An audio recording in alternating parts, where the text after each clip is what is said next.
नमस्कार दोस्तों, मैं कन्हैया लाल स्वागत करता हूं आपका इस YouTube channel study with KL sir में। दोस्तों आज फिर आपके सामने हाजिर हूं रीट ईवीएस का मॉडल पेपर 10 लेकर। दोस्तों इससे पहले 9 ईवीएस के मॉडल टेस्ट पेपर ले चुका हूं। अगर आपने उनको नहीं देखा है तो आप उनको जरूर देखिए। उसका लिंक आपको इस वीडियो के आई बटन पर और साथ ही इस जगह आपको एंड स्क्रीन पर प्लेलिस्ट मिल जाएगी। दोस्तों इस वीडियो में कुल 30 प्रश्न हैं। इस वीडियो में कुल 30 प्रश्न हैं जो कि REET level 1, CTET level 1, UP TET, MP TET आदि सभी परीक्षाओं में समान रूप से उपयोगी है। दोस्तों अगर आप 30 में से 20 या 20 से ऊपर प्रश्न सही करते हो तो यकीन मानिए आपकी तैयारी बहुत बढ़िया है। तो वीडियो को बिल्कुल भी स्किप मत कीजिए, अंत तक जरूर देखिए और आखिर में वीडियो में कमेंट करके जरूर जाना कि आपके कितने सही हुए और आपको प्रश्न कैसे लगे।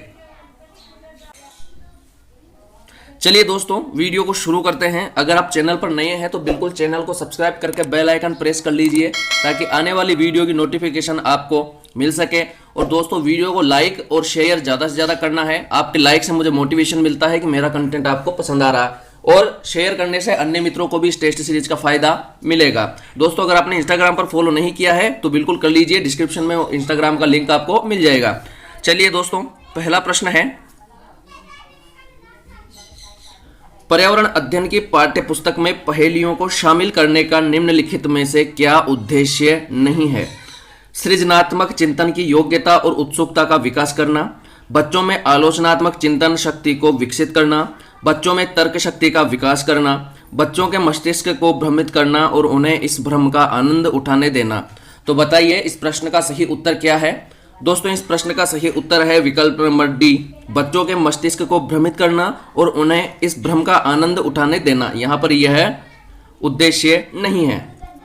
चलिए दोस्तों अगला प्रश्न है प्रश्न नंबर 2, निम्नलिखित में से पर्यावरण अध्ययन में आकलन के लिए कौन सा संकेतक नहीं होना चाहिए? याद करना, सहभागिता, प्रश्न पूछना, न्याय और समानता के प्रति सरोकार। तो बताइए इस प्रश्न का सही उत्तर क्या है? दोस्तों इस प्रश्न का सही उत्तर है विकल्प नंबर ए, याद करना। यहाँ पर जो है आकलन का संकेतक नहीं है। चलिए दोस्तों अगला प्रश्न है प्रश्न नंबर 3, पर्यावरण अध्ययन पाठ्यक्रम बच्चों की समग्र शिक्षा का कारण बन सकता है यदि वह समावेशी, विषयगत, एकीकृत, उपरोक्त सभी। तो बताइए इस प्रश्न का सही उत्तर क्या है? दोस्तों इस प्रश्न का सही उत्तर है विकल्प नंबर डी, उपरोक्त सभी। पर्यावरण अध्ययन पाठ्यक्रम बच्चों की समग्र शिक्षा का कारण बन सकता है यदि वह समावेशी हो, विषयगत हो और एकीकृत हो। तो तीनों ही प्रकार का होना चाहिए। चलिए दोस्तों अगला प्रश्न है प्रश्न नंबर 4, एक शिक्षक प्रत्येक बच्चे को अपने घरों की रद्दी सामग्री से कुछ उपयोगी वस्तु बनाने को कहता है। शिक्षक का शैक्षिक अभिप्राय नहीं है कक्षा के श्रेष्ठ विद्यार्थियों के बारे में निर्णय करने का, बच्चों में सृजनशीलता का विकास करना, बच्चों को पुनश्चक्रण, पुनः प्रयोग और रूपांतरण को समझने देना, कूड़े से बनी श्रेष्ठ वस्तुओं की प्रदर्शनी आयोजित करना। तो बताइए इस प्रश्न का सही उत्तर क्या है? दोस्तों इस प्रश्न का सही उत्तर है विकल्प नंबर ए, कक्षा के श्रेष्ठ विद्यार्थी के बारे में निर्णय करना। यह शिक्षक का उद्देश्य नहीं है। चलिए दोस्तों अगला प्रश्न है प्रश्न नंबर 5, पर्यावरण अधिगम के सिद्धांत हैं। पर्यावरण के अधिगम का सिद्धांत है उपयोगिता का सिद्धांत, आवश्यकता का सिद्धांत, जीवन से संबंधित सिद्धांत, उपरोक्त सभी। तो बताइए इस प्रश्न का सही उत्तर क्या है? दोस्तों इस प्रश्न का सही उत्तर है विकल्प नंबर डी, उपरोक्त सभी। यहाँ पर तीनों ही पर्यावरण अध्ययन के अधिगम के सिद्धांत हैं। चलिए दोस्तों अगला प्रश्न है प्रश्न नंबर 6, एक अच्छे प्रश्न पत्र की क्या विशेषता हो सकती है? विश्वसनीयता, वैधता, ए व बी दोनों, खर्चीला। तो बताइए इस प्रश्न का सही उत्तर क्या है? दोस्तों इस प्रश्न का सही उत्तर है विकल्प नंबर सी, ए व बी दोनों। अच्छे प्रश्न पत्र की विशेषताएं दोनों ही हैं, विश्वसनीयता भी और वैधता भी। चलिए अगला प्रश्न है दोस्तों प्रश्न नंबर 7, विशिष्ट से सामान्य का सिद्धांत निम्न में से किस विधि में प्रयोग होता है? संश्लेषण विधि, आगमन विधि, विश्लेषण विधि, स्वतः शोध विधि। तो बताइए इस प्रश्न का सही उत्तर क्या है? दोस्तों इस प्रश्न का सही उत्तर है विकल्प नंबर बी, आगमन। आगमन में विशिष्ट से सामान्य के सिद्धांत का प्रयोग होता है। चलिए दोस्तों अगला प्रश्न है प्रश्न नंबर 8, राजस्थान में पाई जाने वाली भेड़ की कौन सी नस्ल चनोथर के नाम से जानी जाती है? चोगला, नाली, सोनाड़ी, पूगल। तो बताइए इस प्रश्न का सही उत्तर क्या है? दोस्तों इस प्रश्न का सही उत्तर है विकल्प नंबर सी सोनाड़ी। यहाँ पर सही आंसर आएगा दोस्तों सोनाड़ी। सोनाड़ी को चनोथर भी कहा जाता है। अगला प्रश्न है प्रश्न नंबर 9। राज्य का प्रथम नागरिक होता है राज्यपाल, मुख्य सचिव, मुख्यमंत्री, उप मुख्यमंत्री। तो बताइए इस प्रश्न का सही उत्तर क्या है। दोस्तों इस प्रश्न का सही उत्तर है विकल्प नंबर सी मुख्यमंत्री, राज्यपाल आएगा दोस्तों।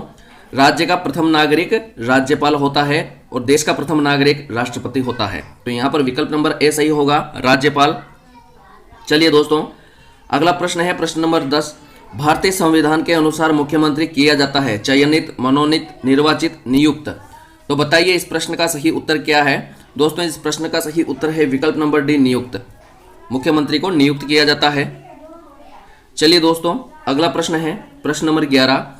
हिजरी सन का प्रथम महीना होता है मुहर्रम, शव्वाल, जिलहिज, शाबान। तो बताइए इस प्रश्न का सही उत्तर क्या है।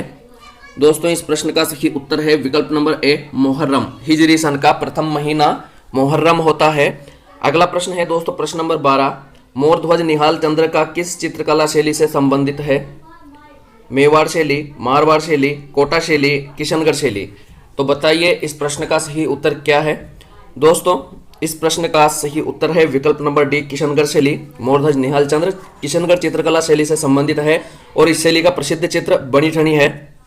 चलिए दोस्तों अगला प्रश्न है प्रश्न नंबर 13। मानव शरीर की जैव रासायनिक प्रयोगशाला किसे कहा जाता है। आंत्र, यकृत, आमाशय, वृक्क।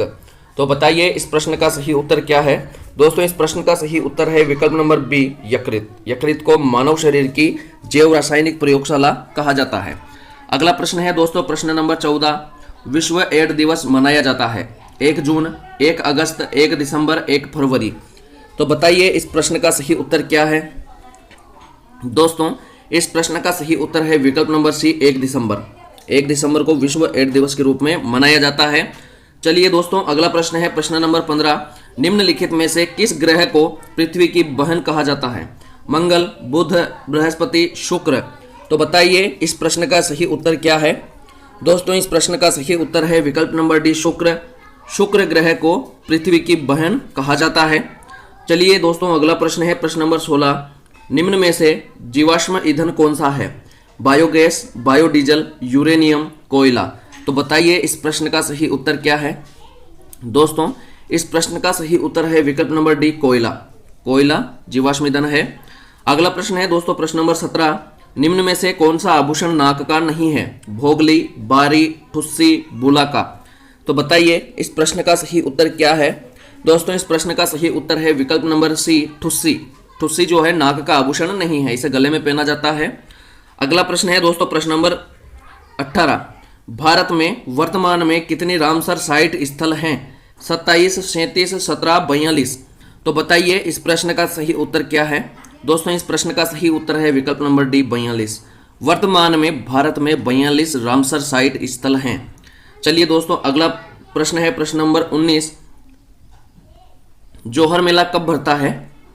चैत्र कृष्ण अष्टमी, चैत्र कृष्ण एकादशी, चैत्र अमावस्या, चैत्र शुक्ल एकादशी। तो बताइए इस प्रश्न का सही उत्तर क्या है। दोस्तों इस प्रश्न का सही उत्तर है विकल्प नंबर बी चैत्र कृष्ण एकादशी। जोहर मेला चैत्र कृष्ण एकादशी को भरता है। चलिए दोस्तों अगला प्रश्न है प्रश्न नंबर 20। कक्षा 7 में पर्यावरण विषय के शिक्षण में दृश्य सामग्री का प्रयोग करने में आप किस बात का ध्यान रखेंगे। वह बालकों को अज्ञात से ज्ञात की ओर ले जाने वाली हो, उसको नाटकीय ढंग से प्रस्तुत करेंगे, वह पाठ्य पुस्तक के अनुरूप हो, उसके बारे में विद्यार्थियों को पहले से पता न हो। तो बताइए इस प्रश्न का सही उत्तर क्या है। दोस्तों इस प्रश्न का सही उत्तर है विकल्प नंबर सी वह पाठ्य पुस्तक के अनुरूप हो। दोस्तों सामग्री, सहायक सामग्री, शिक्षण सहायक सामग्री का सबसे पहला गुण होता है कि वह पाठ्य पुस्तक के अनुरूप होना चाहिए। तो विकल्प नंबर सी यहाँ पर सही होगा। अगला प्रश्न है दोस्तों प्रश्न नंबर 21। पर्यावरण शिक्षा के अंतर्गत किया जाता है पर्यावरण ठीक रखने का प्रयास किया जाता है, विश्व के इतिहास के बारे में बताया जाता है, आर्थिक संतुलन को ठीक रखा जाता है, उपरोक्त सभी। तो बताइए इस प्रश्न का सही उत्तर क्या है। दोस्तों इस प्रश्न का सही उत्तर है विकल्प नंबर ए पर्यावरण ठीक रखने का प्रयास किया जाता है, पर्यावरण के बारे में बताया जाता है, इतिहास के बारे में नहीं, पर्यावरण के बारे में बताया जाता है। चलिए दोस्तों अगला प्रश्न है प्रश्न नंबर 22। निम्न में से कौन सी प्रक्षेपित सामग्री है। प्रतिमान, panel board, OHP, bulletin board. तो बताइए इस प्रश्न का सही उत्तर क्या है। दोस्तों इस प्रश्न का सही उत्तर है विकल्प number C, OHP overhead projector, यहाँ पर सही आंसर होगा। चलिए दोस्तों अगला प्रश्न है प्रश्न नंबर 23। 13 ताली नृत्य की प्रार्थना में किया जाता है गोगा जी, रामदेव जी, बाबू जी, तेजा जी। तो बताइए इस प्रश्न का सही उत्तर क्या है। दोस्तों इस प्रश्न का सही उत्तर है विकल्प नंबर बी, रामदेव जी। रामदेव जी की प्रार्थना में 13 ताली नृत्य किया जाता है, ये कामर जाति की महिलाएं करती है। चलिए दोस्तों अगला प्रश्न है प्रश्न नंबर 24। भारत में पहली रेल कहां से कहां तक चलाई गई थी। मुंबई से ठाणे, मुंबई से गांधीनगर, आगरा फोर्ट से बांदीकुई, ठाणे से मुंबई। तो बताइए इस प्रश्न का सही उत्तर क्या है। दोस्तों इस प्रश्न का सही उत्तर है विकल्प नंबर ए, मुंबई से ठाणे। पहली जो रेल लाइन है मुंबई से ठाणे के बीच चलाई गई थी। चलिए दोस्तों अगला प्रश्न है प्रश्न नंबर 25। वर्तमान में प्रयोग में ली जाने वाली रसोई गैस LPG का विस्तृत नाम है। Lime petroleum gas, light petroleum gas, liquid petroleum gas, low petroleum gas. तो बताइए इस प्रश्न का सही उत्तर क्या है।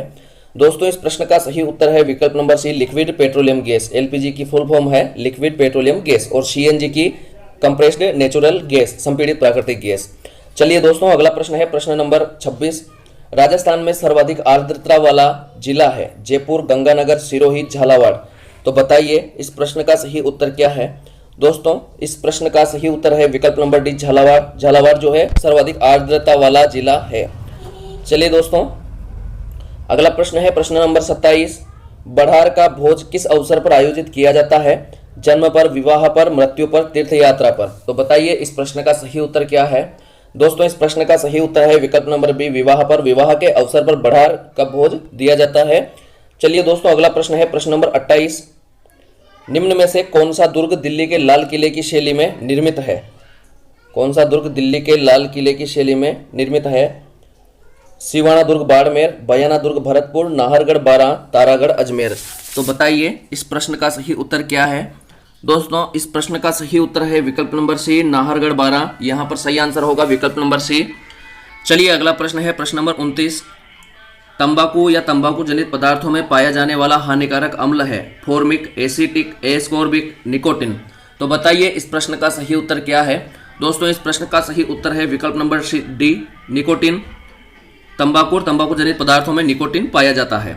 चलिए दोस्तों अगला प्रश्न है प्रश्न नंबर 30। डाकण प्रथा मुख्य रूप से किस जाति में पाई जाती है। कालबेलिया, भीलमीना, गराचिया, सांसी। तो बताइए इस प्रश्न का सही उत्तर क्या है। दोस्तों इस प्रश्न का सही उत्तर है विकल्प नंबर बी, भीलमीना। भील व मीना जाति में डाकण प्रथा मुख्य रूप से पाई जाती है। तो चलिए दोस्तों आज के लिए इतना ही, मिलते हैं जल्दी ही नए वीडियो में नए टेस्ट के साथ। तब तक के लिए नमस्कार।